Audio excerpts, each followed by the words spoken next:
Assalamualaikum warahmatullahi wabarakatuh. Selamat datang di mata kuliah Sistem Manajemen Basis Data. Ini adalah pertemuan kita yang ke-10. Baik, pada kesempatan kali ini kita akan membahas tentang materi proses normalisasi. Baik, yang kemarin sudah membahas tentang konsepnya, maka pada pertemuan kali ini kita akan membahas tentang proses normalisasinya di setiap tahap normalisasi. Nah, ini adalah contoh kasus dari proses normalisasi. Bisa dilihat pada proses normalisasi ini pada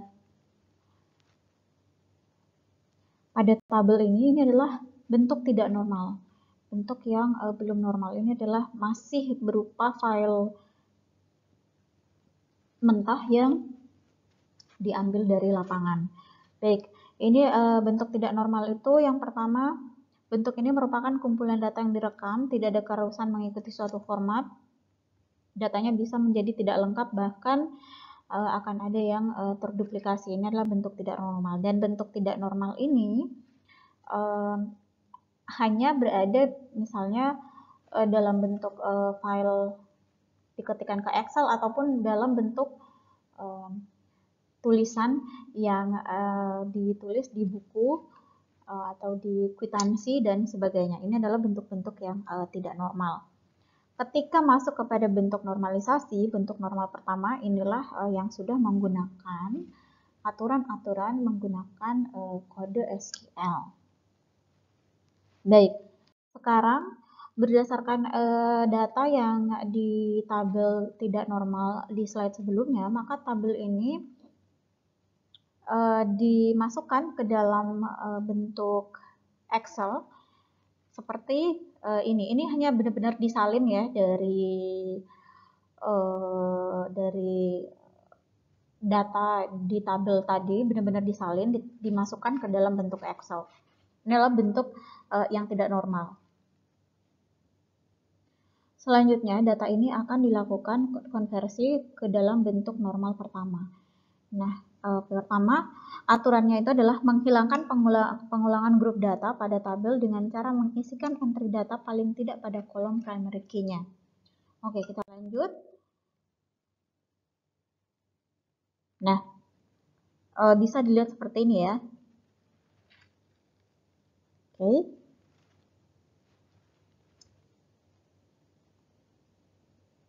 Bisa dilihat ini adalah sudah disusun berdasarkan nomor dan nama yang sama. Perhatikan. Nah, setiap data disajikan dalam bentuk flat file atau tabel dan semua atribut kunci sudah terdefinisikan. Jadi tidak ada pengulangan grup data pada tabel. Jadi semua atribut ini bergantung pada primary key-nya. Oke, kita lanjutkan. Maka selanjutnya bentuk 1NF ini akan kemudian dikonversikan.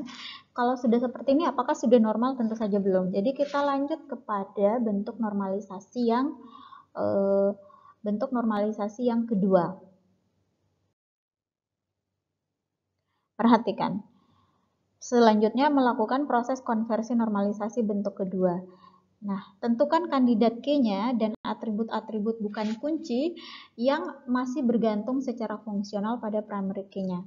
Perhatikan proyek. Ini di dalamnya ada nomor proyek, ada nama proyek. Kemudian pegawai, di dalamnya itu ada nomor induk pegawai atau NRP, kemudian nama pegawai, keahliannya, lalu upah per hari. Dan kemudian ada pekerjaan. Nah, pekerjaannya itu di dalam pekerjaan itu ada nomor proyek, ada nomor induk pegawai atau NRP, dan kemudian ada hari kerjanya. Nah, ini dilakukan bentuk normalisasi yang kedua. Baik, kita lihat ya, tabelnya akan menjadi seperti ini. Nah, pada normalisasi kedua, tabel-tabel tadi akan sudah menjadi seperti ini. Tabel tadi terpecah menjadi 3 bagian tabel, di mana di dalamnya ada tabel proyek, di dalamnya ada lalu kemudian ada tabel pekerjaan, dan ada tabel pegawai.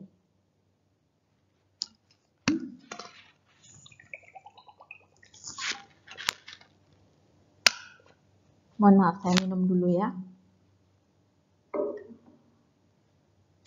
Nah, proses normalisasi di bentuk kedua ini seperti apa? Normalisasinya itu sebuah tabel berada dalam bentuk normal kedua jika sudah berada dalam bentuk normal pertama, tadi sudah terpenuhi.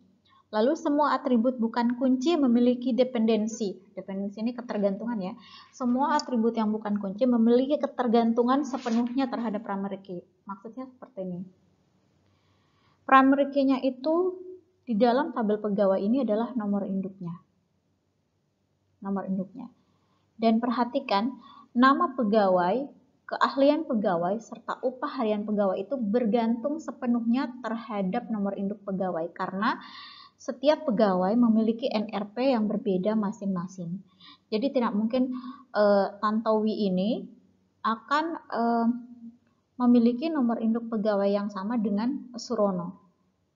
Nah, seperti itu. Jadi syarat ini harus terpenuhi. Lalu yang kedua kemudian, jika namun masih memungkinkan tabel dalam bentuk normal kedua ini menunjukkan adanya dependensi transitif. Baik, karena masih ada dependensi transitif, maka selanjutnya dilakukan lagi bentuk normalisasi yang ketiga. Perhatikan, selanjutnya lakukan proses konversi normalisasi bentuk ketiga. Buat tabel terpisah untuk atribut yang memiliki dependensi transitif. Mana dependensi transitif di sini? Baik, tadi sudah ada tabel proyek. Tadi sudah ada tabel pegawai. Tadi juga sudah ada tabel pekerjaan. Nah, di mana dependensi transitifnya? Nah, kita lihat di sini ada upah. Maka dibuatlah tabel yang baru yang disebut sebagai dependensi transitif, yaitu tabel upah, di mana di dalam tabel upah ada field keahlian dan ada field upah per hari. Kita lihat bagaimana bentuknya. Nah, seperti ini ya. Jadi dari 3 tabel tadi ternyata masih ada yang menggantung. Jadi maka diperlukan lagi untuk memisahkan dependensi transitif sehingga terciptalah tabel upah. Nah, ini adalah cara melakukan normalisasi ke dalam bentuk ketiga. Di dalam mendesain normalisasi database itu terkadang sampai di sini itu sudah cukup. Bukan terkadang, seringkali normalisasi di tahap bentuk normal ketiga ini sudah dirasakan sudah cukup untuk optimalisasi sebuah database. Nah, setelah sampai kepada normal ketiga, karena sudah tidak ada lagi hal-hal yang mengakibatkan dirasakan anomali pada database-nya, maka dilakukanlah relasi antar tabelnya. Di mana proyek, ini nomor proyek menjadi primary key-nya.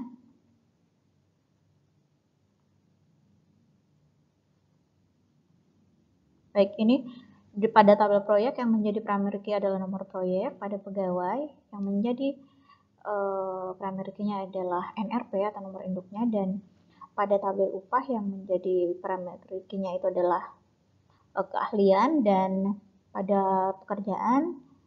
Nah, ini pekerjaan di sini merupakan origin key. Ini adalah kunci tamu yang kemudian masuk ke tabel pekerjaan. Nah, karena dari tabel pekerjaan ini dibutuhkan nomor induk dari pegawai masuk ke sini. Lalu di tabel pekerjaan ini dibutuhkan juga nomor proyek, diambil dari primary key yang dari tabel proyek. Nah, sementara untuk tabel upah yang dibutuhkan itu keahlian ini menjadi origin key pada tabel pegawai. Jadi seperti ini. Nah, beginilah melakukan proses normalisasi untuk relasi antar tabelnya.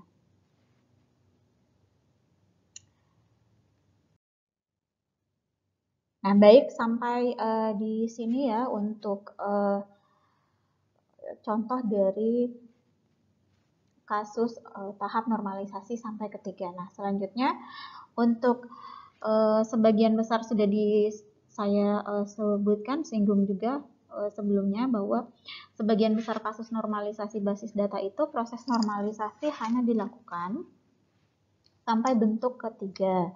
Jarang sekali aja yang sampai pada proses normalisasi yang lebih lanjut. Namun sedikit diberikan contoh untuk proses di tahap BCNF dan 4 normalisasi yang keempat. Baik, kita lihat. Misalkan di sini sebuah relasi berada dalam bentuk BCNF adalah jika dan hanya jika semua penentu atau determinan adalah kunci kandidat atau atribut yang bersifat unik. Ini adalah contoh relasi bentuk normal ketiga yang tidak memenuhi bentuk BCNF-nya. Ya. Di sini ada mata kuliah, kemudian ada mahasiswa, dan ada dosen, di mana mahasiswa itu mahasiswa dan mata kuliah itu berhubungan dengan mahasiswa dan mata kuliah ini berhubungan langsung dengan dosen, sementara dosen hanya berhubungan dengan mata kuliah.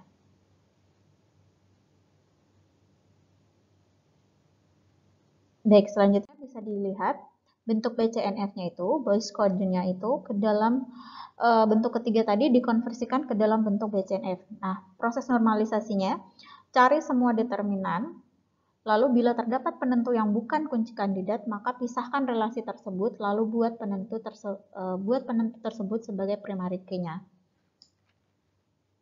Ini ya, kuliah dan dosen. Mahasiswa dosennya siapa, dan setiap dosen mata kuliahnya apa.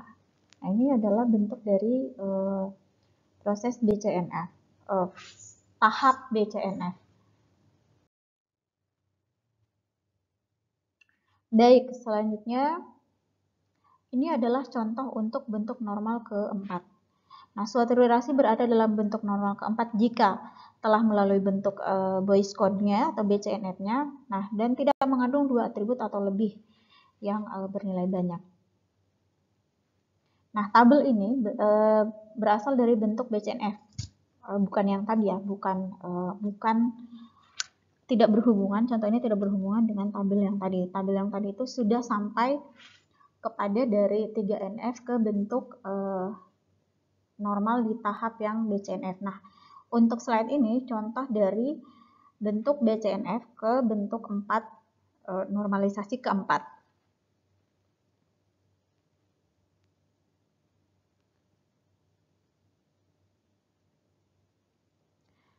Silakan diperhatikan untuk bidang dosen. Ini bidang dosen, dilihat ada jurusan, fieldnya ada jurusan, ada atributnya ada dosen, dan ada mata kuliah.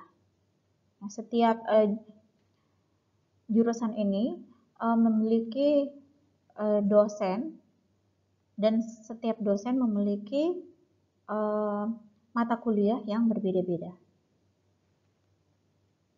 Nah, setelah melihat dari ini proses bentuk BCNF seperti ini, maka kita masuk kepada langkah atau tahap normalisasi yang keempat. Perlu dipisahkan bidang dosen ini menjadi dua tabel, tabel jurusan dan tabel mata kuliah, di mana tabel jurusan memiliki field jurusan dan dosen. Jurusan di sini ada 3, TI,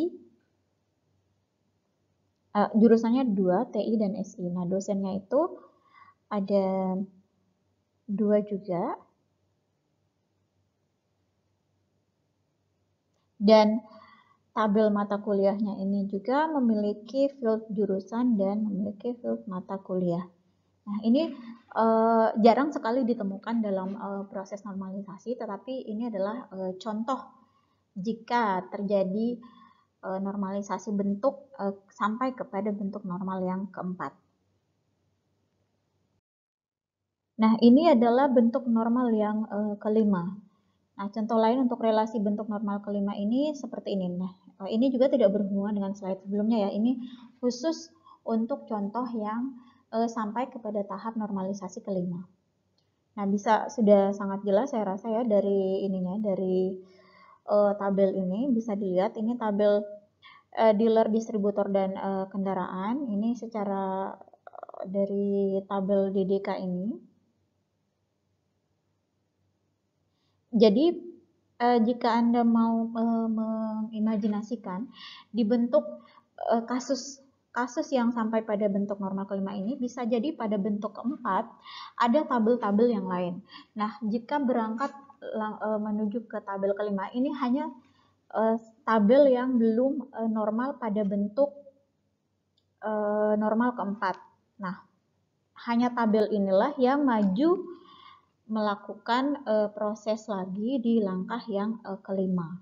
Bisa jadi di tahap keempat ada tabel-tabel yang lain, tapi karena tabel-tabel itu sudah normal, maka di tahap kelima hanya satu tabel saja yang diperlukan untuk normalisasi, dan tabel ini dipecah lagi menjadi 3 tabel, yaitu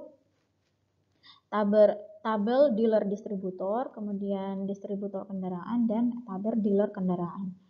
Nah, sehingga relasi DDK ini dapat dilakukan bentuk dekomposisi normalisasi bentuk kelima menjadi 3 relasi seperti ini. Nah, ini juga ada penjelasannya mengenai tabel dependensi gabungan dari 3 tabel ini ya. Baik, pertemuan kali ini cukup sampai di sini. Terima kasih untuk waktu dan kesempatannya. Sampai jumpa di pertemuan selanjutnya. Silahkan melakukan presensi, diteliti apakah sudah terekam dengan baik di website Scalsa. Jika ada yang perlu ditanyakan dan dikonsultasikan, hubungi saya di kontak WhatsApp. Terima kasih. Assalamualaikum warahmatullahi wabarakatuh. Selanjutnya silahkan mengerjakan tugas dan silahkan dikumpulkan sesuai dengan waktu dan ketentuan yang sudah ditetapkan. Terima kasih.